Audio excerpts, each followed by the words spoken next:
Okay, here we go. This is the really good stuff. This is lesson 5, how to heal a trigger. So we're going to put all of the steps together now. So step 1, you notice your outer proportion response. And when you notice that response, part A is ask yourself, what happened right before? And the right before is the trigger. Now, you want to figure out what you said to yourself about that trigger. Now, when we talk about what did I say to myself, it's like, remember about my dog food experience. I'm dog food. The dog is going to eat me. And so the statements that we say to ourselves are usually something about a threat. Or I'm not good enough, I'm not smart enough, somebody's going to hurt me, I have to get out of here, like those kind of statements. So when you have your outer proportion response, what happened right before it, and what did you say to yourself about the situation? If it's about your relationship, what about your relationship? Or about yourself in relationship? So, he doesn't love me because I'm stupid. Men always cheat. I'm going to get hurt, right? You want to drill down and notice. So this, what did I say to myself? It usually goes by really fast. And if most people, when they're thinking about healing a trigger, this is the work that we have to do when we're not triggered. And it's really about looking back and noticing what you said to yourself while you were triggered. Most of the time when we're in a trigger, it's really hard to tell what's going on until we look back on it with 20/20 hindsight. So think about what happened right before and what did you say to yourself. So I've had people who've tried to do this while they're in the middle of the trigger. Doesn't work. Better calm yourself down first. Think about what happened afterwards and say, what happened? What was the trigger? What did I say to myself about the trigger, about myself, and about my relationship? We're looking for the things that indicate fear or those feelings that feel like they've been around for a really long time. This, what did I say to myself, is the belief that's inside the body history jar that is a lie that feels like the truth. That's what you're looking for. Step number 2 is breathe. Why? We're breathing because when we're triggered and when we think about a trigger, we can reinforce that fight or flight response. What we want to do right now is while we're problem solving it, we're out of the situation, we're problem solving it, we want to breathe to get out of the fight, flight, freeze, or fawn response. We want to use our whole IQ. Remember the stress management level, where if we're in a level 3, we can think clearly and problem solve and figure it out. But if we're in a level 4, which is where we use our fight, flight, fawn, or freeze things, or level 5, we don't have as much access to IQ. So this step is breathe. If you can't get the breath to calm you down, then there's no reason to move on to step 3. Okay, so step 2 is breathe. Step 3, ask yourself, how does my outer proportion response make sense based on my body history? Now, previous lesson, I said, look at a body history timeline. If once you've done this a few times and you understand how to pay attention to what feels familiar and old, you don't need to pull out a paper and pencil and go, okay, wait, let me make a whole body history timeline. No, you can feel in your body and say, how is this familiar? How does this response make sense? When did this response that doesn't fit the situation right now make full 100% for my safety and survival? That's what you're looking for. When did it make sense? What is the context that makes this make sense? Notice, you don't have to tell anybody the story. You already know the full story. You don't need to tell it to do this step or to do the following steps of these 6 steps. You don't need to. So how does it make sense? What did I say to myself? How does it make sense? Step 4 is, what percentage of the energy of this moment comes from something old in my body history? Now, a lot of people think that they have to get like an exact number, and you don't. If you think about a specific event, so if you're thinking about something, gosh, it could be so many things. Like I've talked on my YouTube channel about fear of being in the kitchen and how I would leave messes in the kitchen because I was too afraid, couldn't soothe myself to stay in the kitchen. So I was always leaving messes behind. And when I stopped and figured that out, 100% of my fear was from my body history. 100% of it was old. So because there was nothing objectively at all saying that I wasn't safe in my own kitchen. So that's the idea. Think about how out of proportion the feeling that you have is. Look around for safety and the extent of how there's not a match, right? I'm 100% safe, but I feel 100% threatened means that it's 100% old. Okay? I'm 100% safe, but there's little pieces of this that are actually happening. My partner's actually ignoring me sometimes, and my parent ignored me before. So, how much is this is old? Well, if the feeling is huge when your partner ignores you and you've never tried to work it out with your partner as an adult, then most likely it's at least 80% old. Most of the time when we look at this, it's 60 to 80% of it is coming from something old in your body history. All we need is at least 50%. So if you can say at least 50% of this energy comes from something old, then you're ready to move on to step 5. Because step 5 is, remember we talked about your objective reality. If it's 50% old, or in this case with the Chihuahua was not going to be able to eat me, it was 100% old, then what's real now? Okay, in that situation with the dog, I'm 6 feet tall. The Chihuahua is as big as my foot. There was no way that Chihuahua could chew on my face. Not even possible. There was a lot that could happen. There was no reason for the dog to be aggressive toward me. So what's real? I'm safe. I'm capable of keeping myself safe. I'm capable of identifying when I'm threatened by a dog and this dog is not threatening me, right? And then make a list. So, example,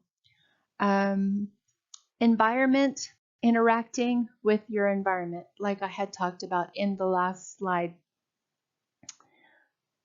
That's this example, this one that I just gave you. In your relationship, if it's 60% old, then how safe am I in my relationship? My partner loves me. My partner knows that I am having trauma, and my partner has never been threatening. My partner is safe. I can keep myself safe. I can leave the situation. I can use my words. So there are so many things about your situation right now that is actually real.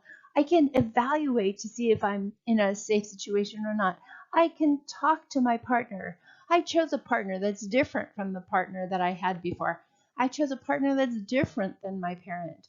My partner wants to hear me. So there's a lot of things. I want you to look at everything on your list that has the beliefs that showed up. So step 1, what is the trigger? What happened right before? And what did I say to myself?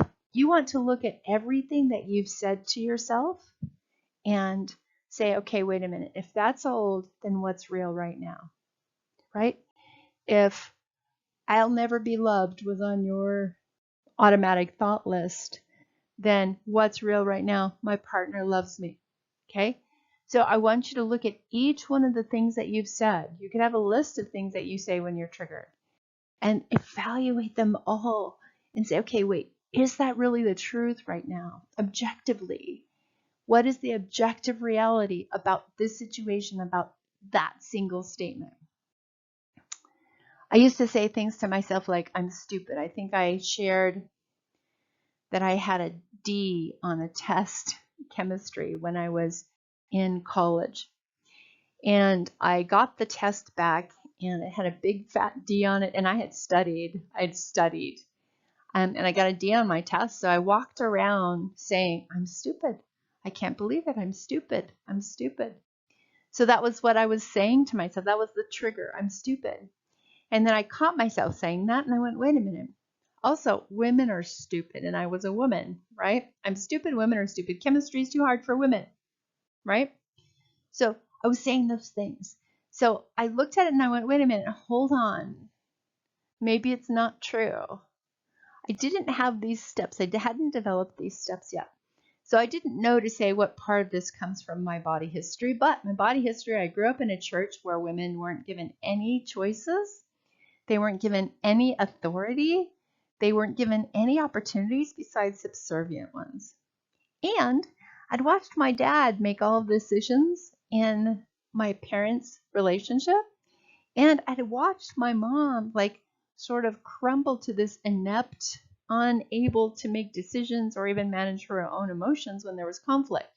So I had plenty of body history telling me that women are stupid. And then I had, on top of that, my parents saying to me, you can't do that. It's too hard for you. Okay. All of this snowballed into that D telling me I'm stupid as I'm walking around the college campus. And I went, wait a minute, hold on. Am I stupid? Remember, we're talking about looking for objective evidence.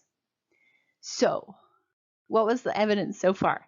I had gotten straight A's in school so far. So, chemistry, physics, calculus, that's what I was studying that year. I'd gotten A's on everything else. I'd gotten A's on anything I'd studied. And I went, wait a minute, if I'm stupid, then how am I getting all of these A's? How am I doing so well in school, right?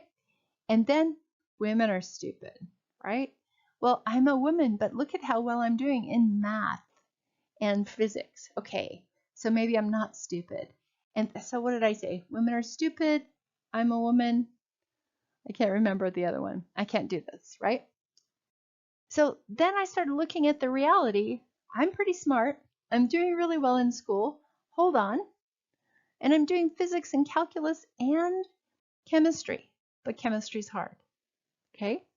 So what was real right now? What was the truth? Was I'm pretty smart and I don't have hooks in my brain for chemistry, and that's okay. Right?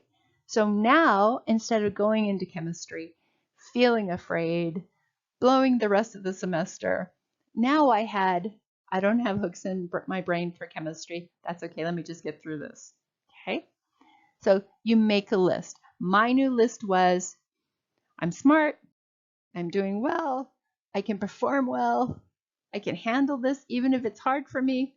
And like 1D on a quiz, I got to be in the class, right? So I wasn't so stupid. Even if I don't have hooks in my brain for chemistry, still smart enough to get through it. Okay? So that's what you want to do. You want to look at everything you've said in step 1, identify, and you want to identify it. You got to hit it so that the target, the new statement you're making, is framed positively, doesn't have any don'ts or not, because your brain will fight it. And the most important piece is the new statement has to feel like it eliminates or really gets at those lies that feel like the truth, right? So I'm stupid was a lie that felt like truth. As soon as I switched it to, wait a minute, I'm getting straight A's and chemistry's hard, so I guess I don't have hooks in my brain for chemistry. Suddenly, I'm stupid didn't hold as much energy emotionally for me, okay? So when I realized too that my therapist said, are you good? And I couldn't find a way to identify that I was good. When I finally figured out, oh, I don't think I'm good because of everything that's happened in my childhood, but I don't have evidence that shows that I'm not good. I'm a good therapist. I help people. I have a heart for of compassion. As soon as I realized those things, I went, wait a minute. So that not good thing isn't me. So you want to find statements that actually help to like slam into the emotions that are connected with those lies that feel like truth. That's what you're looking for. If you have trouble with those statements, then let's talk about them during our Q&A sessions that we have once a week. Step 6. So now you've done the work. On this trigger, you've done the work, right? You've done step 1 through 5. You've done the work. So step 6 is to remember the work you've done. When you get to step 6, that means when you're getting triggered again, because that trigger will show up. I promise you, it shows up again. And that's how, remember, the lies became so big in your head. It shows up again for sure, but now you're armed. You're going to notice your out of proportion response. You're going to go, hey, I recognize this. I worked through this already. My out of proportion response and what I say to myself, I know this. You're going to breathe. So now you're doing this in real time. You're not doing it after the fact. You're doing it in real time when the trigger is active. You're going to breathe and you're going to go find that list and you're going to read it out loud until you change how you feel. If it changes how you feel, you're successful every single time that trigger shows up.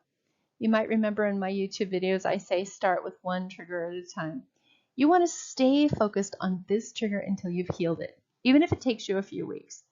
Even if when you're working on this trigger, another thought comes in, because sometimes that will happen, is that you'll have a thought from step number 1 that you didn't catch the first time and you didn't target.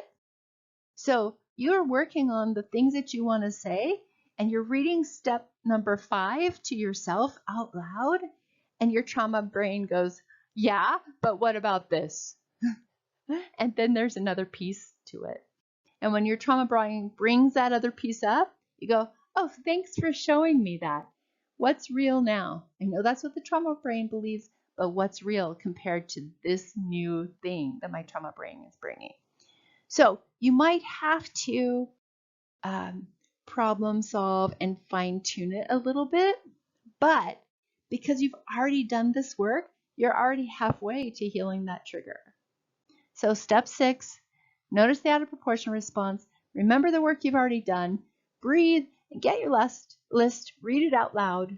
And if you need to add something to the list because something else pops up, do that. But stay focused on this trigger until it's healed. One of the reasons I say that is because once you've figured out that you can heal a freaking trigger, that is success. That is the beginning of the healing process. And once you know you can heal one trigger, guess what? All of the rest of the triggers is the same thing. And the really beautiful news is that because of neuroplasticity and that we have the ability to change our brain no matter what our age is, the more you practice this skill, the better your brain will get at going, you will get at going, oh, wait a minute, hold on, this is old. Wait a minute, what's real right now? So when I have a trigger, I no longer have to write it down. I don't have to think through the steps. I don't have to go through all of it like in the stepwise way that I'm teaching you. Because you get to this point where you recognize it, you understand it, you can see what has to happen, and you can take the steps. I have clients who've over and over again learned how to do this and have been successful at healing their triggers without having to work through each time again through all of the 6 steps. But these are the baby steps. These are the training wheels on the bicycle until you get to the place where your brain starts going, oh, I'm in pain, but wait a minute, hold on, I'm safe. I know how to fix this. Okay, so that's exciting. Now you have things to practice. That's all for this week. Next week is week 8, and we're going to be talking about working the 6 steps with specific examples. to help you really understand how to make this work. So I hope you had a great week. Keep working through what you're learning. Keep practicing. I promise it gets easier. We'll see you next week.